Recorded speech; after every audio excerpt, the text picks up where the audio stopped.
Welcome everyone to our 11th episode, the finale of the story as it will be turning out. I'd just like to show that we have come very much far.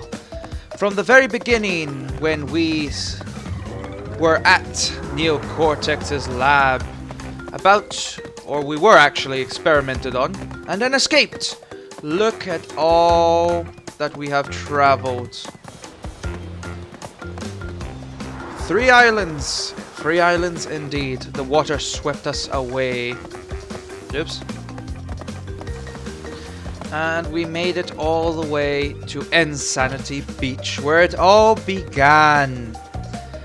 I have to just say, before we face the final boss, that I really enjoyed the background storytelling, how we started at Cortex. We went to this island that was filled with questionable plant life and skunks and tribes, but for the most part there wasn't anything that was influenced. This island belonged to Papu Papu as far as I could tell, and we were just having fun of it. It was the natives essentially. And then here in the second island we wandered to Ripperoo, as you saw. Not sure if he was part of Dr. Cortex's numbers or not, but here in the Lost City we find this green gem, the first special gem, and we find out that this is where these gems are naturally hidden, and was the one special gem that Cortex could not obtain. As we saw when we got to his island, he hogged them all to himself, essentially, powering up his machines, his laboratories and everything. And this island belonged to Koala Kong. Now I suspect that there was starting to get some influence here, because Koala Kong was with the mine carts, there was getting coal and that kind of thing. I kind of suspect that that was all for this island here, the third island, where everything is machinery. Literally in its name, heavy machinery. Cortex power, where he used in the generator room this special gem for the generator room. Then for the toxic waste he used the blue gem. And then Pinstripe Potteroo, who guarded the main generator. So that immediately tells me that the generator room to toxic waste, Cortex used both of these gems for his own means. Then we got to the bridge. Oh my gosh, did Cortex try to repel us with the bridge. Then slippery climb, when we're finally getting to his main base, and we got that gem as well. Then lights out. We couldn't get that gem, admittedly, but that was when Cortex decided, you know what, that Crash Bandicoot is such a nuisance, let's see how he feels being blind. But Aku Aku came in clutch for that, as people would say. Here we got all the way through the darkness to the castle machinery, where we then battled his assistant, Dr. Nitrous Brill, the one that warned Cortex that the vortex is not ready! And boy was Dr. Nitrous tough. Then we got to the main lab, the lab, where he has the final gem. It makes me wonder if this gem in the lab was the gem he used for the vortex or not. I have a suspicion that that was the case, but who knows. But anyway, what a journey it was, and how Cortex has been. And when we first learned at the very beginning that this time I will be triumphant, which means there was a time before Crash that Cortex tried to do something, maybe take over the world. Who knows? Now you see this platform, that would be for us, but as you can see, 18 gems in total. We can't use that. It would just be bottomless pits, trust me. So that was the Great Hall. We'll return once we have all the gems. That will be in an extras video. This is the main story, so this will be the ending. So after this, that's essentially the whole game finished. But the extras video would just be me showing everyone what the gems did, the special gems, what platforms, what areas, as well as just showing you the true ending, I guess, in the Great Hall. And then afterwards, there will be a second extras video, but that will be mainly consisting of like the best scenes of when I stream myself playing Crash, getting all the relics, at the very least gold, you know, just a bit higher than Sapphire, so I can get the trophy, since this is being played on the PS4. But without further ado, we now face Dr. Neo Cortex. No, Crash, why? Why? Darn you, Crash Bandicoot! Yep, he is pissed. Look at the damage we've done with to the island. That is the last island. Look at that damage.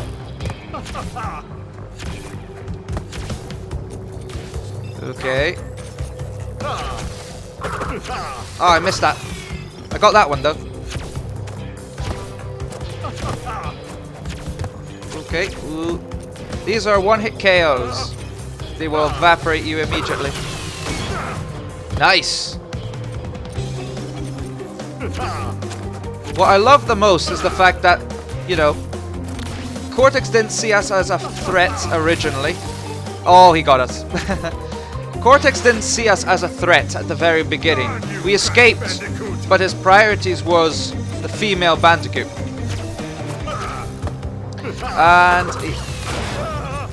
essentially, you know, we were facing against the natives with Papu Papu and his tribe, and only got his attention, I believe, by the second island. There we go.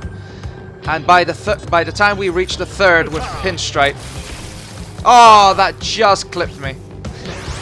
By the time we got to Pinstripe, yeah, he like really gets into your face.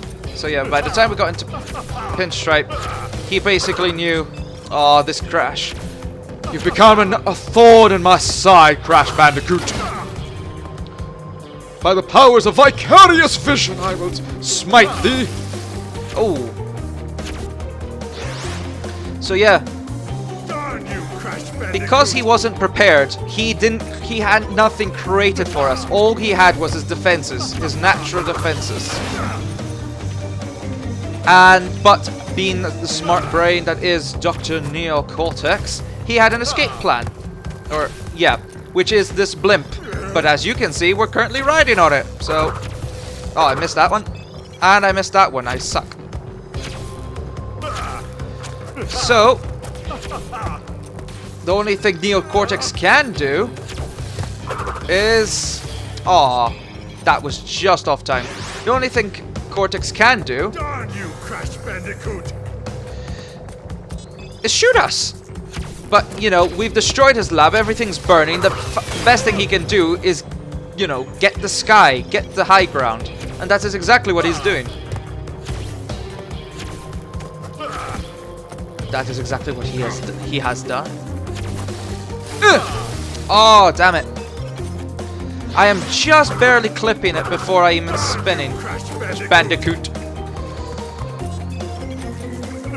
But yeah. But after this, I believe it becomes a staple that Cortex specifically builds to destroy Crash Bandicoot. Cortex was busy doing his own plans. Ah, oh, damn it! Hey, Aku Aku! Darn you, Crash Bandicoot! And damn you too, Aku Aku! I was enjoying killing him! To my heart's content.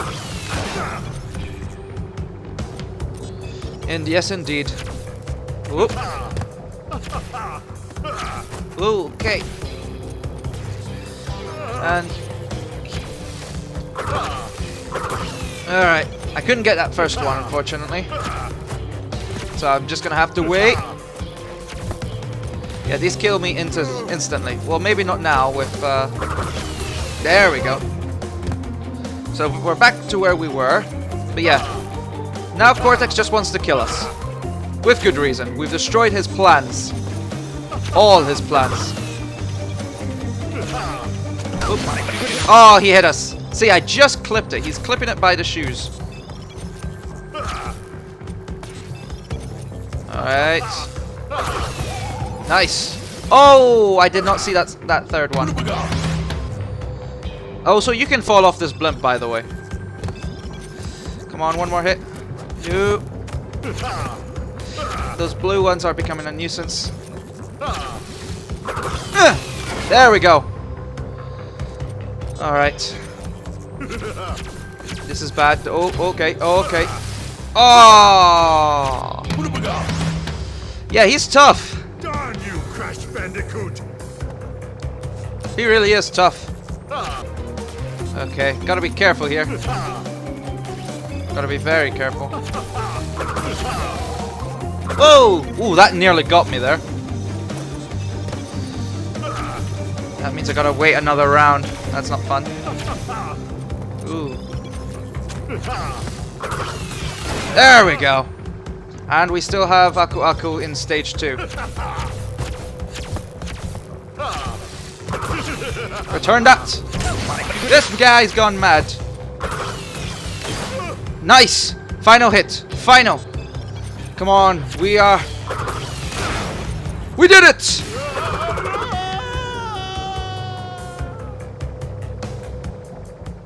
And that is the end of Neo Cortex.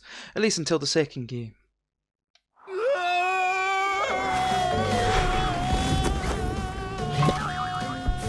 And we rescue the female Bandicoot. And we've essentially hijacked his blimp, so now Crash goes anywhere he likes. And that was Crash Bandicoot. By Vicarious Vision and Toys for Bob. Development support. Vicarious Vision Alchemy. And there you go. There you have it. Vicarious Vision Development Leadership. I'm gonna let the credits go, but yeah. Cortex proved to be a pretty tough guy, certainly. But he was no match for Crash. And the fact that, you know, Crash kept reviving. But still, you know, with Aku Aku's assistant and Crash. You know, they don't really elaborate on Aku Aku until like much later on. Like as Aku Aku being his own person, I believe. Or at least, you know, again, my only knowledge of Crash Bandicoot started with Crash Bash. Then I played Crash Wrath of Cortex. And there was Crash of the Titans, Crash Twinsanity, and I never played Mind Over Mutant on the console. I played it on DS. That I did. It was actually pretty alright. And yeah, that's all I remember. But yeah, I wanted to play this game because of the fourth game that was announced, Crash Bandicoot 4. It's about time. Now, considering I've never played the third game of the original trilogy, and I've only played half of the second game, I wanted to play this just to have a little bit of fun. And maybe later in the future, I will play this through the second one, and then I'll play through the third. I definitely don't think I'll be able to catch up by the time the fourth game comes out. So yeah. But I had an absolute blast with Crash Bandicoot. It was a game that it's unfortunate I never got to play back in my childhood, but I grew up with Spyro. And Toys for Bob did Spyro Reignited Trilogy. I've already played the first game of that, my favorite out of the trilogy. And then the second game will be coming a little bit soon. I want to do some other games first before I go back and do sequels. Otherwise, yeah, a lot of fun indeed. But definitely check out my Spyro Let's Play. It's definitely one of my favorites, and I do other Let's Plays as well, like Pokemon. I've got a Pokemon Fire Red Let's Play, playthrough of. And I've also done a randomizer Nuzlocke with Pokemon Sapphire. I even did my own overlay for that. It's a lot of fun. There's a few other ones like Portal, Minecraft, and I think that might be. Oh, Mega Man. Yeah, I did classic Mega Man. It's just a 3-parter one, so it's a pretty quick one if you're interested in like that. But yeah, overall, that was Crash Bandicoot. By the next episode, it will be an extras video for the gems, and then look forward to another extras video much later down the line, consisting of the relics. I will be personally streaming those games specifically because I want to get those relics, because I want to get a platinum on my Crash Bandicoot game, and that requires the relics. And you saw how those platforms were for Crash. Imagine getting relics for them. Essentially, it essentially plays out like the special gems. You cannot die, and you're being rushed. Yeah. So yeah, on the bright side though, you don't get to do like those bonus sections, but still, you're being time trialed, and that's still a lot to handle. But I think that'll be a lot of fun to stream. So sometime in Twitch, I will leave my Twitch in the description below. Dark Overlord Skull, because I suck at names and I could only use my DeviantArt name. I'm thinking about changing my name, RedEyeSkull, to something else. Skull the Demon, or Demon Skull, something like that. I don't know. That's my persona anyway in that regard. But I'm still deciding that. I'm hoping next time will be a lot of fun with Marvel's Avengers. I am making sure to buy a bit of equipment just to let's play that game. But as things are, rent comes first before greater improvements to my content. But yeah, that was a lot of fun. I hope you've all enjoyed this Let's Play. Can't think of anything more to say. That was Crash Bandicoot N.Sane Trilogy. So I'll see you all in the extras video, potentially. They will be coming out. I can't guarantee it'll come out directly after the Crash, this Let's Play. I'll probably like take a little break and then just record them in my own time. However, when I do the first extras video of collecting all the gems, I am going to be using Crash's sister, Coco, because she has not gotten a lot of love, considering the fact that she created a time machine to be able to be playable in Crash Bandicoot 1, and we didn't use her whatsoever. So I thought better to use Coco for the extra video, and I may consider using her for the stream as well. I go either or, it's fine, really. But I do like Coco as well. I don't understand how Crash has a sister, but at the same time, maybe I do. Based on what I've seen, based on my own knowledge of what I've seen, which is very limited, I'm assuming that Crash Bandicoot was captured. He was not created, he was captured, and then he was specifically supposed to be brainwashed and powered up by the vortex, but something went wrong. And now, even though Crash Bandicoot is a bit interesting of a character, he's still smart enough to do, well, you saw the carnage he caused for Cortex to rescue the female Bandicoot, so yeah. Yeah, that's a thing. So I assume that Crash Bandicoot always existed. He was just merely captured. My money is that he was on a date with the female Bandicoot potentially, and or something along those lines. I have no idea. and he got captured, just like that. Like, it could be possible. Like, the skunks, the plant life, there could be those kind of things. Like, if Koala Kong isn't actually Neocortex's number, or if he is, then that would be interesting if he got brainwashed as well, you know? I know a lot of characters thanks to Crash Bash, so yeah. But either way, now I will leave it at that. Finally! I hope you've all enjoyed. And look at all those... I hope you've been reading the credits. I certainly have tried my best to. I figured I might as well leave the credits rolling because, you know, a lot of people work really hard to bring this trilogy together. And, you know, a lot of remixes to songs, I imagine, and and the like, so they deserve to be presented. Though it seems like we might actually be reaching the end of the credits actually, after all. No bandicoots were harmed in the creation of this game. I hardly doubt that. There's Crash, there's Coco. Until then, I am Skull. Ciao.